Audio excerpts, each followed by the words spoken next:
কাজিৰঙা বুলিলে আমাৰ চকুৰ আগত ভাহি উঠে ব্ৰহ্মপুত্ৰৰ দক্ষিণ পাৰৰ সেই সেউজ ভূমি, যি পৰিচিত বনৰীয়া গড়, মহ, হাতী, বাঘ আৰু দল হৰিণৰ বিচৰণস্থলী ৰূপে। কিন্তু যুগ যুগ ধৰি লুইতৰ বুকুত আৰু ইয়াৰ উত্তৰ পাৰে এক গোপন ৰহস্য জীয়াই আছে। এয়া হৈছে কাজিৰঙাৰ ষষ্ঠ সংযোজন। ব্ৰহ্মপুত্ৰৰ বুকুত সিঁচৰিত হৈ থকা এক বিশাল আৰু বন্য ভূখণ্ড। সমগ্ৰ বিশ্বৰ চকু কাজিৰঙাৰ দক্ষিণ পাৰতেই সীমাবদ্ধ। কিন্তু আজি আমি যাত্ৰা আৰম্ভ কৰিছোঁ উত্তৰলৈ, য'ত ব্ৰহ্মপুত্ৰ উপত্যকাৰ বিৰল ঘাঁহনি আৰু চৰ চাপৰিয়ে আজিও এক আদিম ৰূপ ধৰি ৰাখিছে। কাজিৰঙা বন বিভাগৰ সহযোগত আজি মই, ৰাহুল, লোচন, যদুমণি দা আৰু তুথাদ্ৰীয়ে যাত্ৰা আৰম্ভ কৰিছোঁ চিনাকি পৰিধিৰ বাহিৰৰ এই ভূখণ্ডলৈ। লক্ষ্য হ'ব আমাৰ বিলুপ্তপ্ৰায় উলুমৰা আৰু নলখাগৰি ভাটৌ আদিৰ দৰে বিপদগ্ৰস্ত ঘাঁহনিৰ চৰাইবোৰ। আহক আমাৰ এই বিশেষ অভিযানৰ আজি সমভাগী হওক।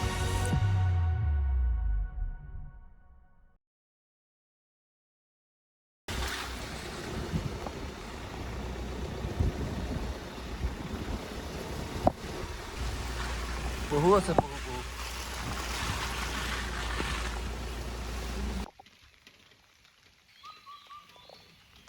এয়া কাজিৰঙাৰ ষষ্ঠ সংযোজন। বিশ্বনাথ বন্যপ্ৰাণী সংমণ্ডলৰ বুকুত সেউজীয়াৰ এক বিশাল সাম্ৰাজ্য।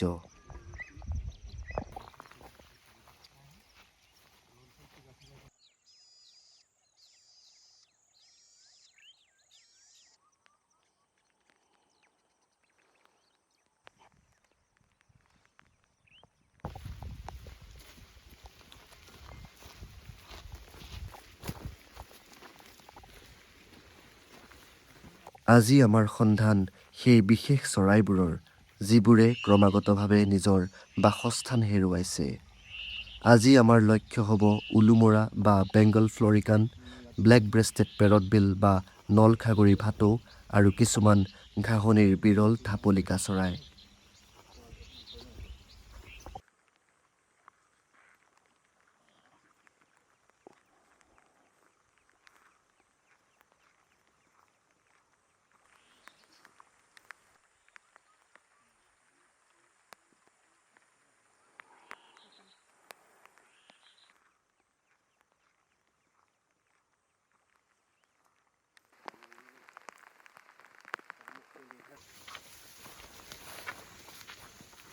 এই বিশাল ভূখণ্ডত আমি অকলশৰীয়া নহয়।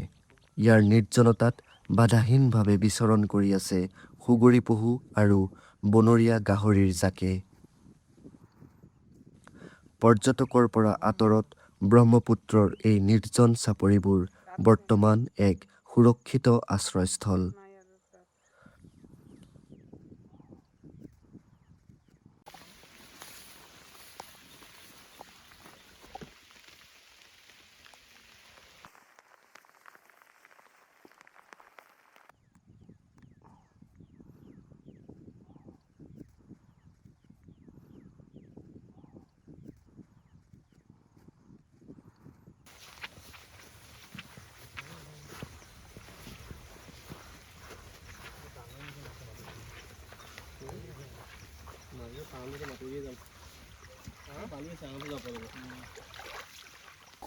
এটা দীঘলীয়া বাট খোজ কঢ়াৰ অন্তত আমি অৱশেষত পালোহি ব্ৰহ্মপুত্ৰৰ বিশাল পাৰ।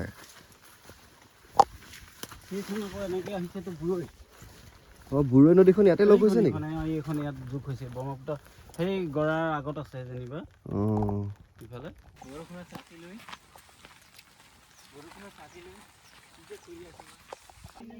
এই নদীকূলীয় ঘাঁহনিত প্ৰতিটো খোজে আমাক এক নতুন ৰোমাঞ্চৰ আভাস দিলে।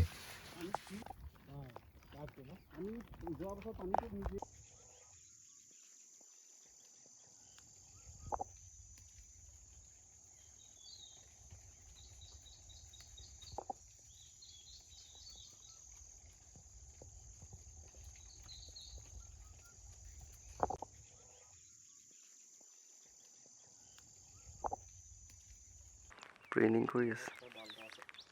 ভিডিঅ' এটা লৈ থক।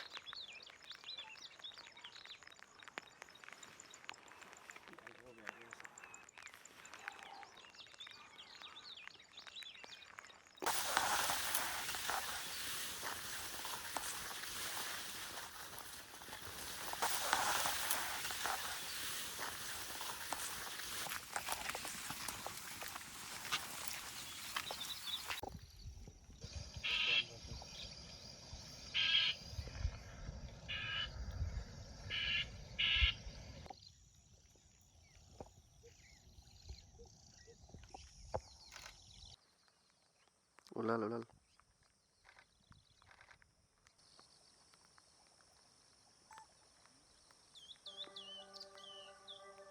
স্বাম্প গ্ৰাছ বেবলাৰ আৰু জেৰডনছ বেবলাৰৰ উপস্থিতিয়ে আমাক উৎসাহিত কৰিলে। এই বিৰল চৰাইবোৰ কেৱল প্ৰকৃতিৰ এক অংশই নহয়, ইহঁত এই সুৰক্ষিত পৰিৱেশৰ একোটা জীৱন্ত নিদৰ্শন।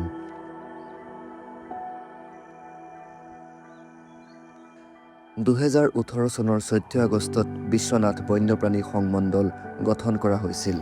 এই সংমণ্ডলৰ বেছিভাগ অংশই ব্ৰহ্মপুত্ৰ নদীৰ অন্তৰ্গত। মূলতঃ অসংখ্য চাপৰি, অৰণ্য, ঘাঁহনি আৰু বিলেৰে এই সংমণ্ডলটো গঠন হৈছে। ব্ৰহ্মপুত্ৰ নদীয়ে এই সংমণ্ডলৰ মুঠ মাটিকালিৰ আধাতকৈও অধিক অংশ আৱৰি আছে। বিশ্বনাথ বন্যপ্ৰাণী সংমণ্ডলৰ ভিতৰত 3টা ৰেঞ্জ আছে: ৱেষ্টাৰ্ণ, ইষ্টাৰ্ণ আৰু চেণ্ট্ৰেল। ইয়াৰে ৱেষ্টাৰ্ণ ৰেঞ্জত জীপ ছাফাৰী আৰু বোট ছাফাৰীৰ সুবিধা আছে। ইয়াৰোপৰি নগাঁও ৱাইল্ডলাইফ ডিভিজন, যিটো ব্ৰহ্মপুত্ৰৰ দক্ষিণ অংশত পৰে, তাত বৰ্তমান চাইক্লিং আৰু জীপ ছাফাৰীৰ সুবিধা কৰা হৈছে।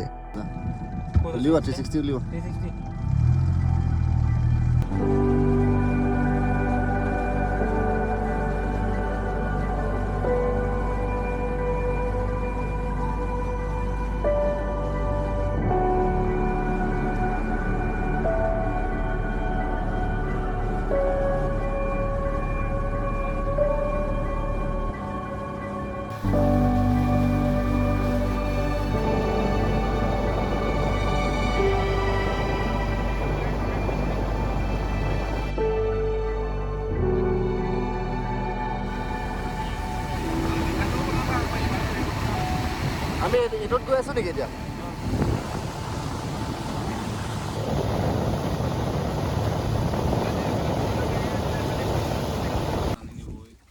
আমাৰ স্পীড বোটৰ মেচিনটো কিবা এটা মেল ফাংচন হৈ বন্ধ হৈ গ'ল। স্পীড বোটখন বন্ধ হৈ যোৱাৰ কাৰণে বৰ্তমান দাদাই বঠা মাৰিছে। আমি আহিছিলোঁ এইটো আইলেণ্ডলৈ। এই দ্বীপটোতে বাৰ্ডিং কৰাৰ প্লেন আছিল আৰু গোটেই প্লেনটো ৰাহুলে কৰিছে। আৰু হঠাতে মেচিনটো কিবা এটা প্ৰব্লেম হৈ বন্ধ হৈ যোৱাৰ কাৰণে বঠা মাৰি যাব লাগিব। কিন্তু আমি য'ত নামিবগৈ লাগিছিল তাৰ পৰা বহুত আগত পামগৈ চাগে, কাৰণ নদীৰ ঢৌৱে আমাক লৈ গৈ থাকিব।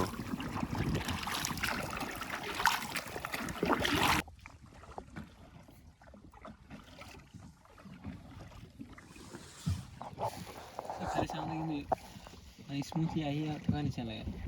ইফালে পুৰা লৈ গৈ আছে ন। আমি নামিব লাগিছিল সেই তাত, নদীত হৈ এতিয়া লৈ গৈ আছে আমাক এইফালে।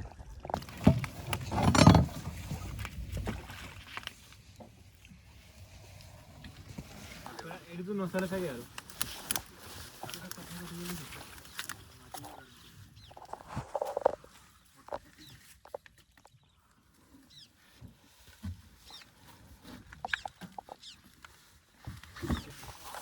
আপোনালোকে অকণমান কিবা মাথা মাৰকচোন।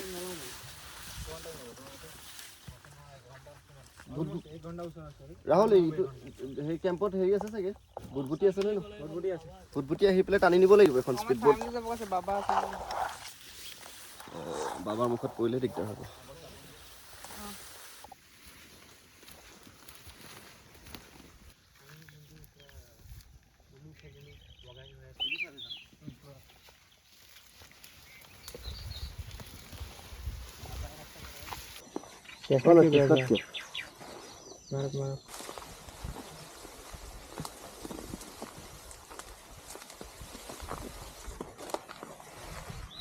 থাকি যাবা গোটেই দেখোন। হা? ক'ত, গছৰ ওপৰত? কি কোৱা বে?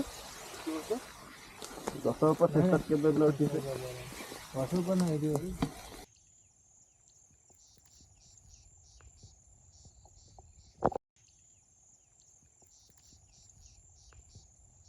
একচুৱেলি এই দ্বীপটো ব্ৰহ্মপুত্ৰৰ মাজত আছে আৰু এই দ্বীপটোলৈ আমি ফৰেষ্ট ডিপাৰ্টমেণ্টৰ এখন স্পীড বোটত আহিছোঁ। আৰু ধন্যবাদ জনাইছোঁ ফৰেষ্ট ডিপাৰ্টমেণ্টক সকলোখিনি ব্যৱস্থা কৰি দিয়াৰ বাবে। আমি ইয়াতে এক্সপ্ল'ৰ কৰিম, বাৰ্ড এক্সপ্ল'ৰ কৰিম, গ্ৰাছলেণ্ডৰ বাৰ্ডছ এক্সপ্ল'ৰ কৰিম। আমি এই দ্বীপটোত দেখা পালোঁ বৃহৎ উলুখেৰণী। জনসংখ্যা বৃদ্ধি আৰু মানুহৰ পশুধনৰ বৃদ্ধিৰ ফলত ব্ৰহ্মপুত্ৰ উপত্যকাৰ এই উলুখেৰণীবোৰ ক্ৰমাৎ নোহোৱা হ'বলৈ ধৰিছে। এই উলুখেৰণীৰ বাসিন্দা চৰাই যেনে উলুফেঁচা, উলুমৰা আদিবোৰ বিলুপ্তিৰ মুখলৈ গতি কৰিছে। উলুখেৰৰ সমান্তৰালভাৱে ইকৰা, নল, খাগৰি আদি গুৰুত্বপূৰ্ণ ঘাঁহনিবোৰো ক্ৰমাৎ নোহোৱা হৈ আহিছে, যি ব্ৰহ্মপুত্ৰ উপত্যকাৰ জীৱকুলৰ বাবে বৰ্তমান এক অশুভ সংকেত। মানে আমি তোমাৰ আহি আছো চাই ওলাই পেলাই খুটকে উৰি পেলাই গুচি গ'ল মোৰ আগৰ পৰা, ইফালে আহি গ'ল, মই আগত চেঞ্জ কৰি পেলাই গ'লো। তুমি ভালকে চকুৰে দেখিলা নাই? দেখিলোঁ, কিন্তু আপোনাৰ পুৰা ফ্লেছ হৈ গ'ল, একো মানে তাৰ কালাৰটো একো দেখিবই নোৱাৰিলোঁ। ঠোঁটটো নেদেখিলা? ঠোঁটটো নেদেখিলা? ইয়াৰ পৰা তেনেকৈ আকৌ উৰি গ'ল, মানে শ্বৰ্ট ফ্লাইট, ইমান লং ফ্লাইট লোৱা নাই। ইয়াৰ পৰা কোনফালে উৰিছিলে? ইয়াৰ পৰা এনেকৈ ইফালে গ'ল, আকৌ মই গ'ল, আকৌ যেনেকৈ উৰি গ'ল। ফ্লাইটখিনি শ্বৰ্ট আৰু ইমান স্পীড হয় না। আমি এতিয়া সিদ্ধান্ত লৈছোঁ যে এই দ্বীপটোত আমি বেছি সময় নাথাকোঁ। ৰাহুলে ইফালে কিবা ডাঙৰ শব্দ এটা শুনিলে, হয়তো গড় আছে আৰু ফৰেষ্ট ষ্টাফে কোৱা মতে ইয়াত বাঘো আছে, গতিকে বৰ এটা ছেফ যেন লগা নাই, ৰিস্কো বহুত আছে আৰু ইয়াত বৰ মুকলি, মানে ইয়াত পলাবলৈও ক'তো একো উপায় নাই। সেইকাৰণে আমি ভাবিছোঁ যে এই দ্বীপটো আমি আৰু বেছি এক্সপ্ল'ৰ নকৰোঁ, ৰিস্ক হৈ যাব। আমি আচলতে এই দ্বীপটোলৈ অহাৰ উদ্দেশ্য আছিলে এটা অসমৰ কাৰণে বিৰল বতা চৰাই প্ৰজাতি, যিটোৰ নাম হৈছে য়েল্ল' লেগড বাটন কুইল, যিটো ৰাহুলে এমাহমানৰ আগতে ফৰেষ্ট ষ্টাফৰ সৈতে এই আইলেণ্ডটোলৈ আহোঁতে দেখা পোৱা নিচিনা লাগিছিল, কিন্তু না ফটো ল'ব পাৰিলে, না ভালকৈ দেখা পালে। মনত এটা সন্দেহ থাকি গ'ল আৰু সেই উদ্দেশ্যে আমি কনফাৰ্ম হ'বৰ কাৰণে এই দ্বীপটোত বতা চৰাইটো বিচাৰি আহিছিলোঁ। কিন্তু ইমান এটা প্ৰকাণ্ড দ্বীপত এটা সৰু অকণমানি বতা চৰাই বিচৰাটো আচলতে বহুতেই সাংঘাতিক কথা, তথাপিতো আমি চেষ্টা চলাইছিলোঁ।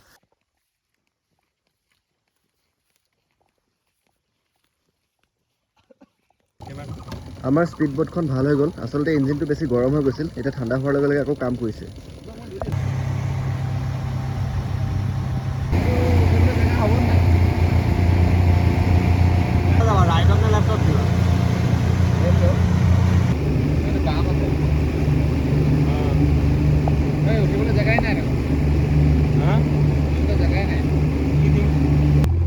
আমি এতিয়া এইখিনি গ্ৰাছলেণ্ড অলপমান এক্সপ্ল'ৰ কৰিম। এতিয়া উঠিবলৈ আমি বৰ্তমান জেগা বিচাৰি আছোঁ, এইফালে উঠিব পৰা যাব বাৰু।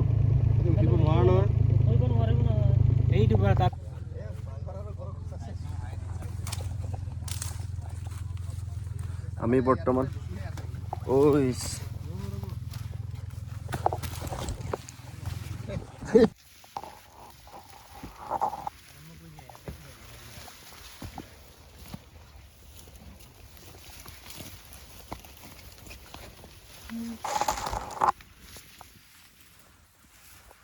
যাবলৈ ৰাস্তাই নাই, এইফালে হাতী পাৰ হৈছিলে, হাতীটো ৰাস্তাই গোন্ধাইছে নেকি কিবা এটা?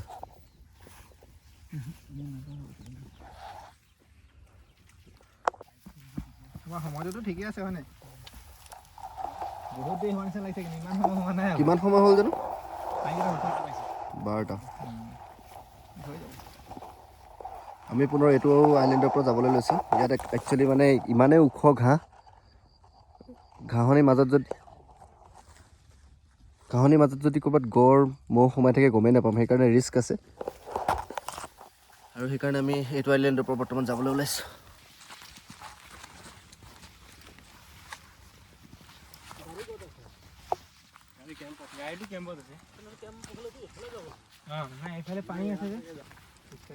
ৰাস্তা মনত আছে নে ৰাহুল?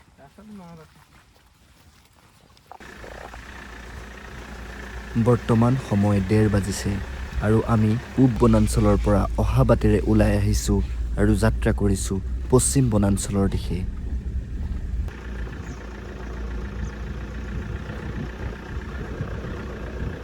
বৰ্তমান আহি আমি উপস্থিত হৈছোঁহি বিশ্বনাথ ৱাইল্ড লাইফ ডিভিজনৰ নাগশংকৰ কেম্পত, আৰু এইটো এটা ৰেঞ্জ অফিচ হয় আৰু ইয়াৰ পৰাই ব্ৰহ্মপুত্ৰৰ নৰ্থ বেংকত থকা কাজিৰঙা ৰাষ্ট্ৰীয় উদ্যানত জীপ চাফাৰী কৰাৰ নতুনকৈ সুবিধা কৰিছে কাজিৰঙা ৰাষ্ট্ৰীয় উদ্যান কৰ্তৃপক্ষই। গতিকে আজি পোনপ্ৰথমবাৰৰ বাবে ব্ৰহ্মপুত্ৰৰ উত্তৰ পাৰত মই জীপ চাফাৰী কৰিবলৈ গৈ আছোঁ। আমি সকলোৱে জীপ চাফাৰী কৰিম আৰু আজি আমি গ্ৰাছলেণ্ডত কি কি চৰাই পাওঁ সেইবিলাকৰ প্ৰতি লক্ষ্য ৰাখিম।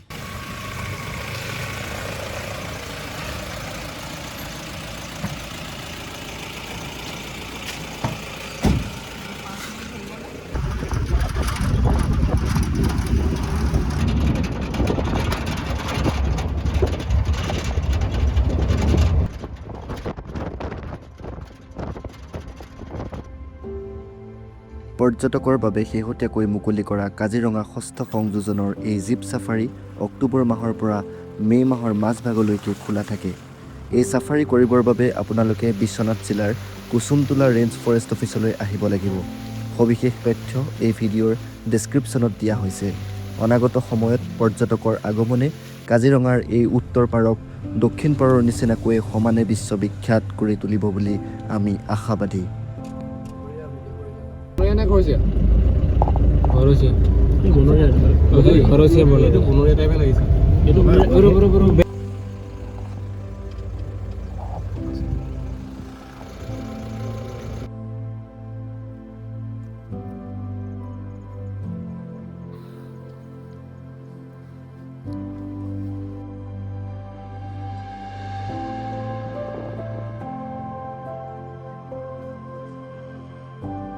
জীপ ছাফাৰী আৰম্ভ হোৱাৰ লগে লগেই পাৰাপাৰহীন সেউজীয়াবোৰ দেখি আমাৰ দেহ মনৰ অৱসাদ দূৰতে বিদূৰ হ'ল। বৃহৎ মুকলি এই তৃণাঞ্চলখনত গজৰাজে টহল দি ফুৰিছিল।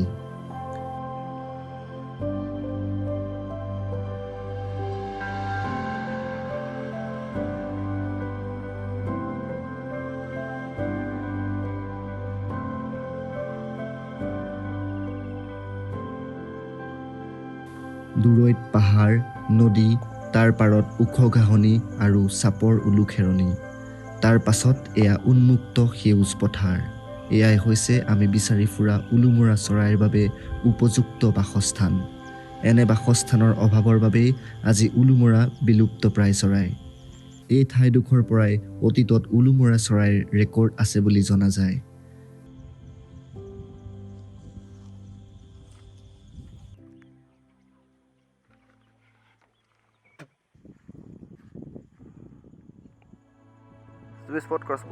আমি সন্ধান আৰম্ভ কৰিলোঁ। এঘণ্টা সময় আমি একে ঠাইতে ৰৈ থাকিলোঁ আৰু চাই থাকিলোঁ চাৰিওফালে। আৰু হঠাতে ৰাহুলে দূৰৈত দূৰবীণেৰে প্ৰত্যক্ষ কৰিলে এটা উলুমুৰা চৰাই আহি মাটিত পৰা। তাৰ পাছতে আমি তাক নেদেখা হৈ থাকিলোঁ। নিশ্চিত হ'বলৈ আমি বেগেৰে খোজ ল'লোঁ কিছু ওচৰলৈ। আমাৰ মুখৰ মাতবোৰ নাইকিয়া হৈ থাকিল।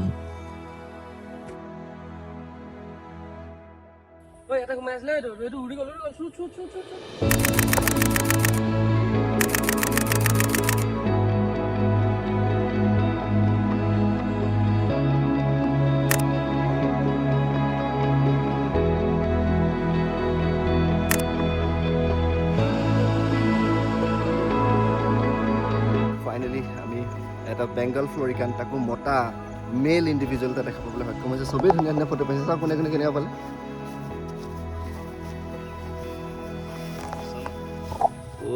আকৌ উৰি আহিছে দেই, ওপৰত ওপৰত ওপৰত সেইটো।